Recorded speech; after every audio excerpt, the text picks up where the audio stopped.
Imagine if you had access to 5 psychological techniques so refined, so invisibly powerful, they could transform the way others perceive you without anyone ever realizing what you're doing.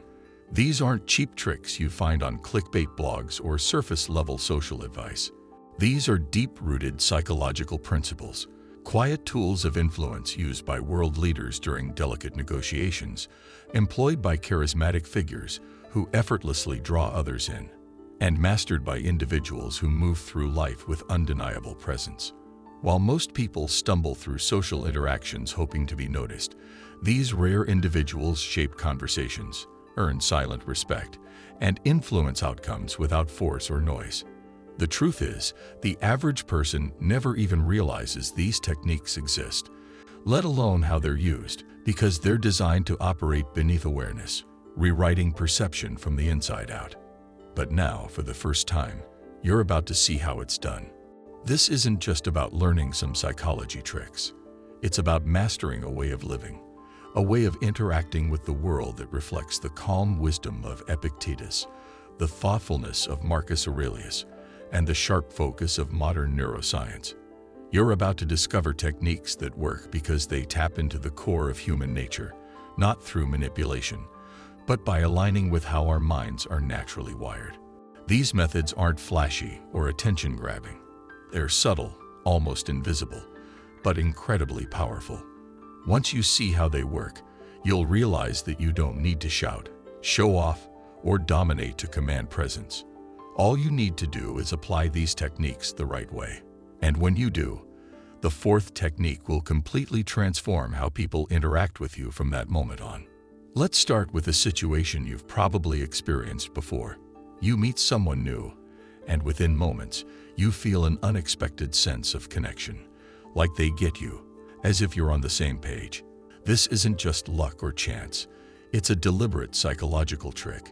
That feeling of being understood often comes from something called subtle imitation.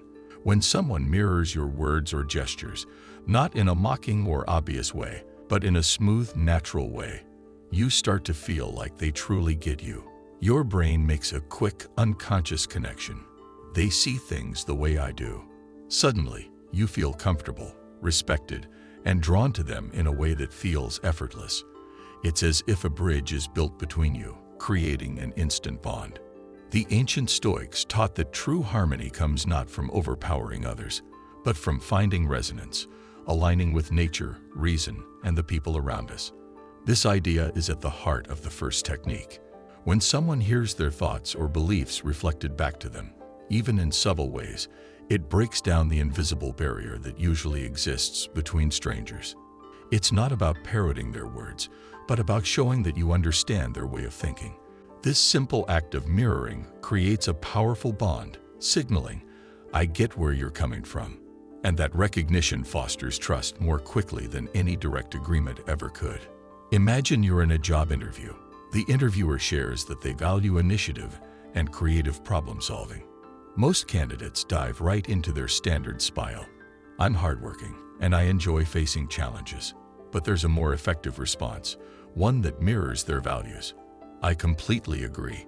Taking initiative and approaching problems from fresh perspectives is something I focus on." Without them even realizing it, you've already aligned yourself with their mindset, making them feel like you're a natural fit for the team. This isn't about flattering them or copying their words. It's about creating a silent connection, subtly reflecting their priorities to show that you understand and share their approach. This technique goes far beyond what most people realize. The words we speak are just the surface. What they truly reveal are our deeper beliefs, assumptions, and values. When you meet someone whose words resonate with your own, not in a way that feels forced or imitative, but in a natural, harmonious way, it's as if they are truly seeing your inner world. And in a world where real connection is becoming increasingly rare, that feeling of being truly understood is invaluable. It's a gift that fosters trust and creates bonds that go far beyond mere conversation. Now let's talk about something you see in every high-status person: their relationship with silence. Ordinary people are uncomfortable with pauses. They rush to speak, to fill every moment, to prove they have something valuable to say. But powerful people, they don't rush, they wait. They let silence hang. And in doing so, they create gravity around their words. Next time someone asks you a question, don't answer right away. Take a breath, count mentally to 2, then speak.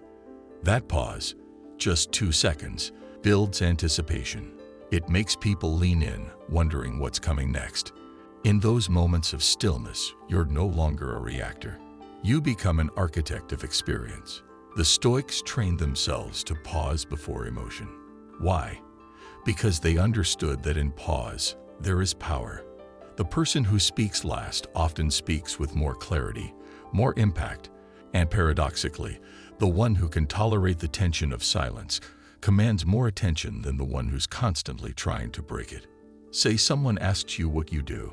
Don't fire off your job title like you're reading a resume. Pause. Let the silence speak first. Then say, I design things that change lives. The shift in energy is immediate. You're no longer just answering. You're commanding the room. Those 2 seconds say, I'm confident, I think before I speak, and I don't need your approval. That's the kind of presence that earns respect without force. And that stillness, it's not just external. It must be internal too. You can't fake true calm. The reason your pause works is because your nervous system isn't begging for validation. You've cultivated space inside yourself. Space for thought, for clarity, for deliberate speech. This is the essence of logos, the rational order of the universe the Stoics revered. Speak from logos, and you don't need volume. You become undeniable. Then there's a technique that master storytellers, top salespeople, and even politicians have used for centuries.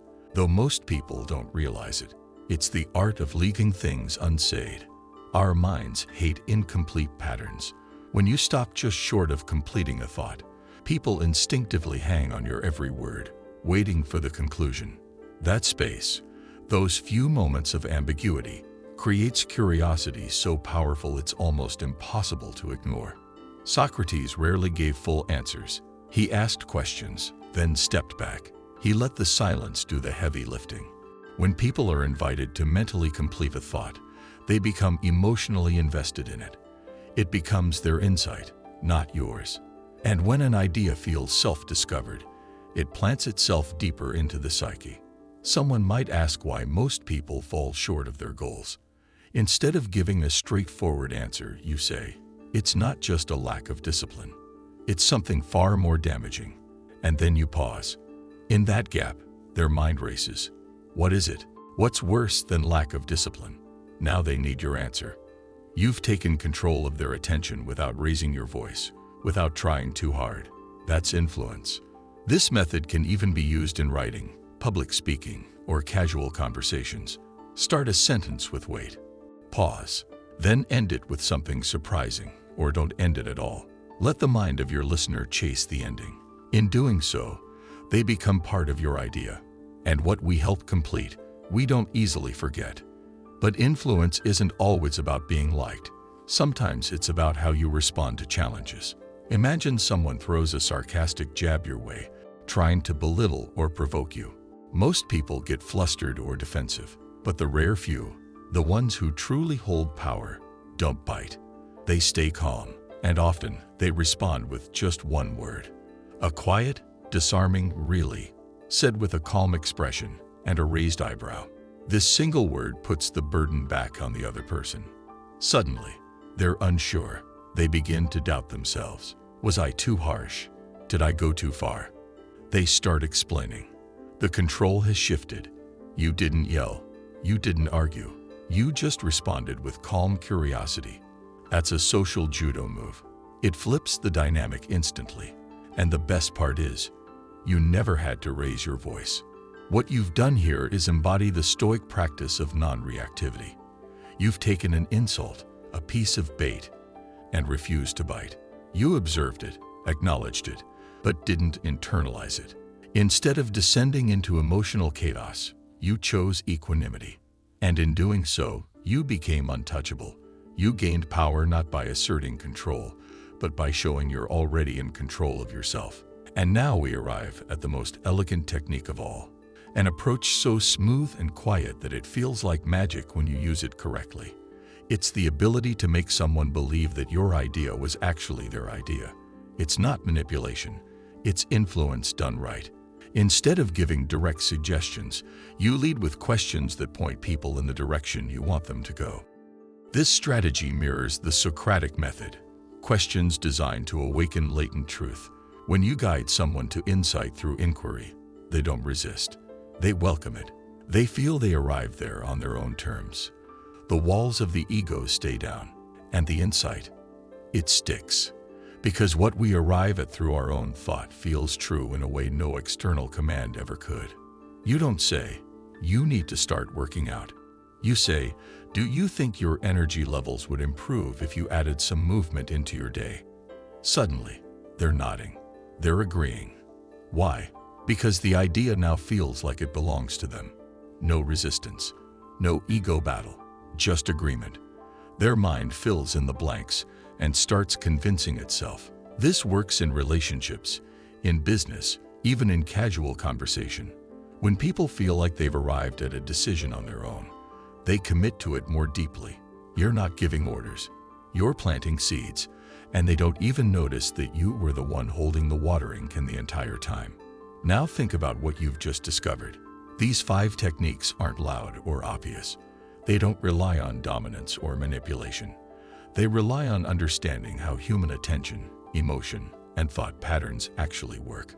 Most people never learn these things. They walk through life reacting, explaining, and trying too hard to prove themselves. They get ignored, overlooked, or dismissed, not because they aren't smart or talented, but because they don't understand the hidden patterns that shape social interaction. But now, you're different. You've stepped behind the curtain. You've seen how powerful presence is built, not through force, but through precision. When you mirror someone's words with intention, they feel deeply connected to you. When you pause before you speak, you gain quiet authority. When you leave a thought incomplete, you hold people's attention in your hand. When you respond with calm control, you flip power without aggression. And when you guide someone to a conclusion they think they reached on their own, you shape their choices without pressure. Use these tools wisely. They're not toys. They're weapons. They can build connection, gain influence, and protect you from being manipulated yourself. Don't use them to deceive. Use them to create respect, deepen conversations, and walk through the world with the quiet strength that only 1% of people ever master. Most people will hear this and move on, forgetting everything within minutes, but a few will remember. A few will practice. A few will shift how they speak, how they listen, and how they lead. And those few, they'll experience what it's like to command respect without chasing it. So here's the question: are you one of the few? Because now you know what the rest of the world doesn't. And once you see how deep psychology shapes everyday moments, it becomes impossible to go back to the way things were. This isn't just psychology. This is the philosophy of influence, and only 1% will ever see it for what it truly is.